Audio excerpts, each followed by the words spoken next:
Olá, mas que bom, que ótimo ter a sua companhia aqui para mais um programa do bem. Você sabia que dependência química é diferente de vício? É verdade. O vício é geralmente caracterizado pela necessidade compulsiva pela droga, enquanto a dependência química é definida pela tolerância a essas substâncias. E aí, você se enrolou, né? Tá achando complicado? Eu também.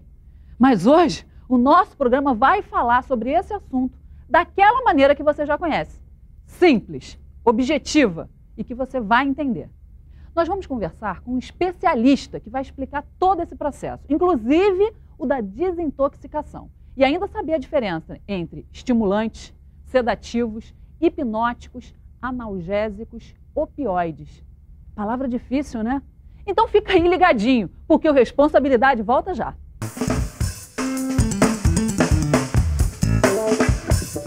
Hoje, recebendo com muito prazer nos nossos estúdios o Dr. Jorge Jaber. Ele é médico, psiquiatra, membro da Associação Psiquiátrica Americana, diretor da Associação Americana de Psiquiatras e Administradores, diretor da Associação Psiquiátrica do Rio de Janeiro, da Associação Brasileira de Álcool e Drogas. É muita coisa, né?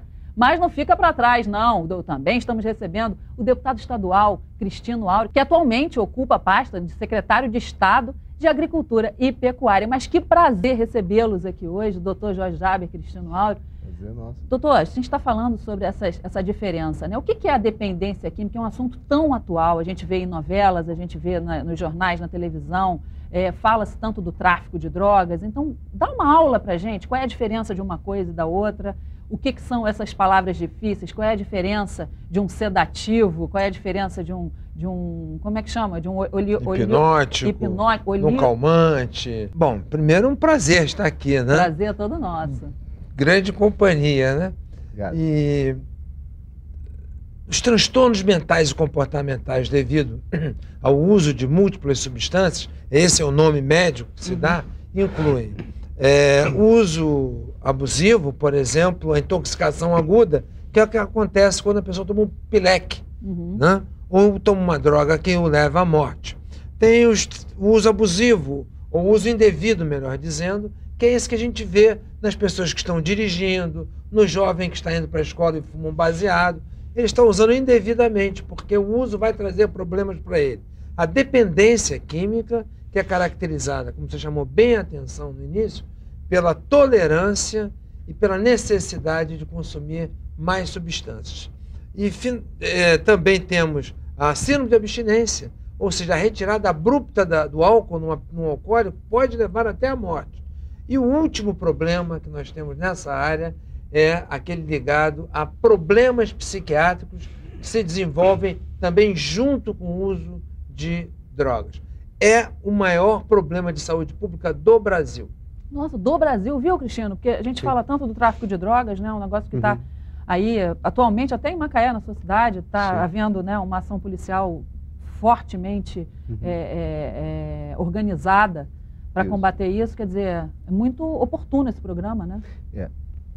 Mais oportuno ainda porque aqui tem um foco na discussão da dependência, tudo aquilo que são os aspectos médicos, e tem também um outro lado, que é como é que a gente previne, como é que a gente atua. E a grande curiosidade que eu tenho de saber, doutor Jaber, é o que se pode fazer para que a gente faça com que as campanhas sejam mais eficazes. Porque, na realidade, o que a gente vê é que grande parte das campanhas que tentam evitar o consumo do álcool, até mesmo o tabagismo, às vezes erram na forma como abordam a sociedade, o foco, quem são os indivíduos que deveriam estar sendo, digamos assim, sensibilizados para não usarem ou para não experimentarem. Então, acho que esse aspecto de prevenção é algo que eu gostaria de ver destacado. Segundo, é que quando se combate o tráfico sob o aspecto da arma, e aí estão as UPPs, né, as unidades pacificadoras, fazendo grande sucesso no sentido de inibir a ocupação do território por parte de bandidos que protegem o tráfico de drogas, mas, por outro lado, ocupar esses territórios não é o suficiente para acabar com o tráfico, que eu acho que é uma coisa importante, e nem a ocupação desses territórios vai resolver o problema das patologias associadas aos problemas de uso de droga, de dependência. Então, um problema complexo, quando a gente tenta dar uma solução simplista, é caminho para não resolver.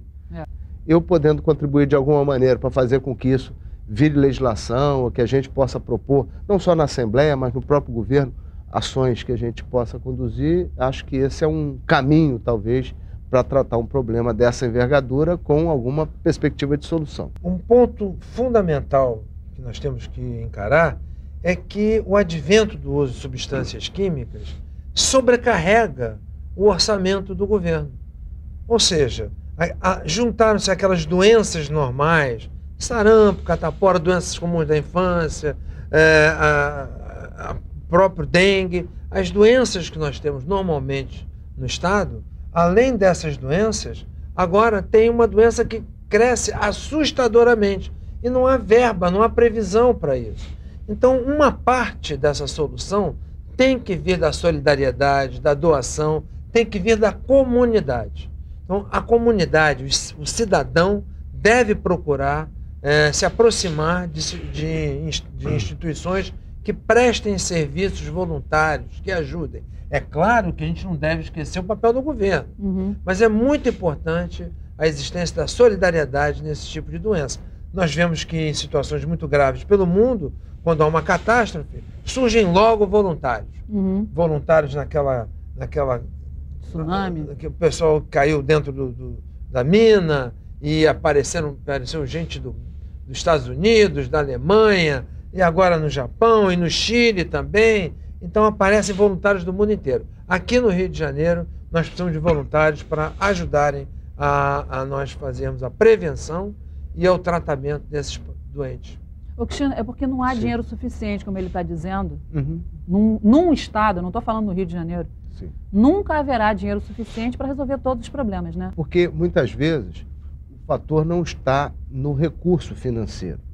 Porque você pode até, vamos imaginar um orçamento perfeito que pudesse, de alguma maneira, colocar boas estruturas, bons prédios, medicamento, mas o tratamento da dependência química, pelo menos o que eu percebo, doutor, no dia a dia, mais vale a palavra, a dedicação, a presença da família e de pessoas voluntárias que saibam conversar também com essas pessoas, porque tem aspectos aí que eu imagino que tenham a ver com a parte química, mas também tem algo da inserção dessa pessoa no ambiente familiar, no ambiente da sociedade, e que o voluntariado, nesse caso, o que se quer do voluntariado nisso, imagino eu, não seja a contribuição financeira que cada um de nós possa dar no combate à dependência química ou da sua prevenção, mas o quanto cada um pode se doar no aspecto de dar a sua presença e a sua experiência de vida, vamos dizer assim, positiva, para resgatar essa pessoa, às vezes, de um poço de depressão em que ela tenha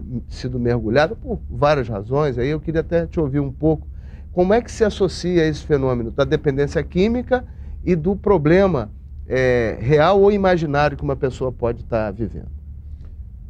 É importante explicar que nossa cabeça é composta de fios, pequenos, muitos fios. Esses fios são chamados de neurônios. E esses fios se comunicam entre si, não é? Num espaço chamado sinapse. Neste local agem as substâncias químicas, que nós nos referimos comumente, as substâncias químicas que alteram o pensamento, que alteram o comportamento.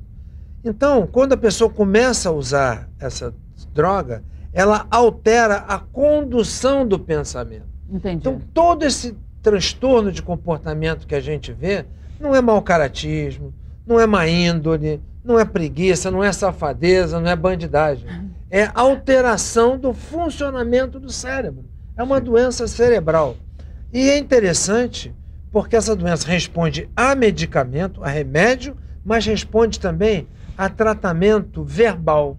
Ah, é? Então, quando se você consegue colocar essa pessoa junto com outras pessoas que estão tentando a recuperação, você tem uma tendência a obter mais sucesso. Esses grupos que se reúnem e cada um dá o seu testemunho? Por exemplo, grupos de mútua ajuda, mas dentro dos aparelhos do Estado, aparelhos que eu chamo são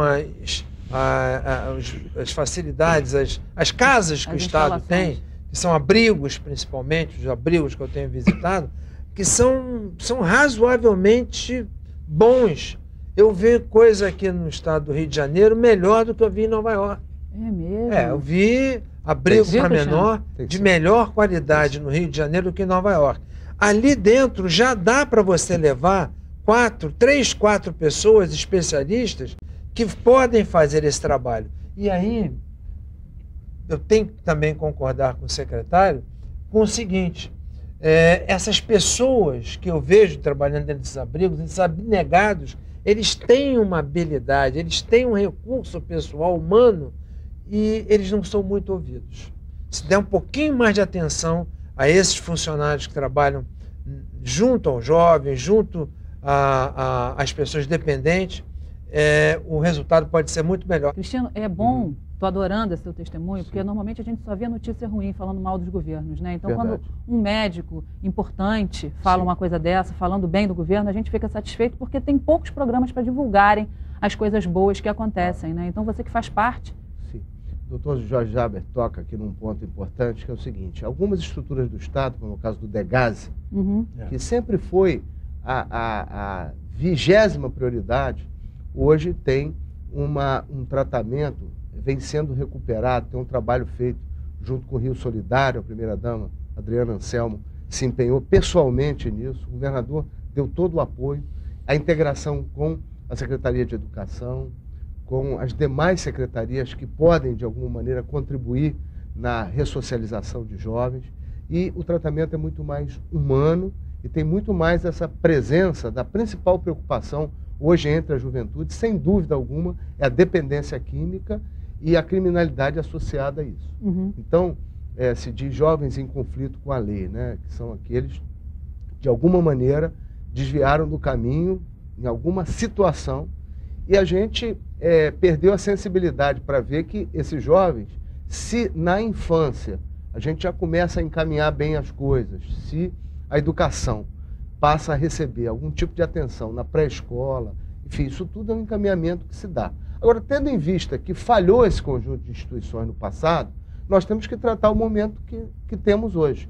Então, ao tempo em que o governo reprime aquilo que tem que reprimir da criminalidade, mas também está olhando por esse lado. Então, vejo que esse trabalho no âmbito do DEGASE, na Secretaria de Assistência Social, onde se tem também as clínicas que tratam da dependência. E essas clínicas, elas não têm grande visibilidade, até porque a maior parte das vezes você quer realmente um certo grau de anonimato para as pessoas. Isso é discreto, não é algo que você esteja todo o tempo com isso na mídia. Mas é um trabalho importante sendo feito, sem contar que os municípios, alguns municípios, têm experiências bem-sucedidas também. Então não é só aqui, muitas vezes, quem critica a ação do Estado é quem não precisa dele. E muita gente critica a rede pública sem até conhecê-la. Agora, temos muitos problemas? Temos. É claro que temos. O orçamento sempre foi muito menor do que a necessidade real. Há falta de empenho em vários setores da administração pública, uma posição omissa e leniente de muitos, existe. Mas aquilo que é bom também tem que ser destacado. Então, eu acho que nessa área, muito se tem feito. E essa combinação de repressão onde precisa, mas também de acolhimento onde nós temos que fazer, eu acho que é o caminho. Doutor, o que faz uma pessoa que tem a sua vida resolvida, teoricamente pelo menos, né, entrar no mundo das drogas? Quer dizer, a pessoa está bem em casa, de repente teve uma desavença, teve um problema, vai e experimenta o tal, vamos dizer, o crack, que dizem que vicia da primeira vez. Primeiro, é verdade? O crack vicia da primeira? O crack vicia imediatamente. Chega muito rapidamente ao cérebro. Quer dizer, isso potencializa, quer dizer, nós tínhamos um problema de drogas, agora nós temos um problema muito maior e mais veloz, a tal ponto, que hoje, observem, nós não temos mais o mendigo clássico, o sem-teto clássico, que era um alcoólico. Hoje o mendigo, ele é um usuário de crack. Agora, eu preciso deixar aqui consignado em ata que não devemos esperar uma solução completa do governo. O governo não tem condição de enfrentar isso tudo ao mesmo tempo.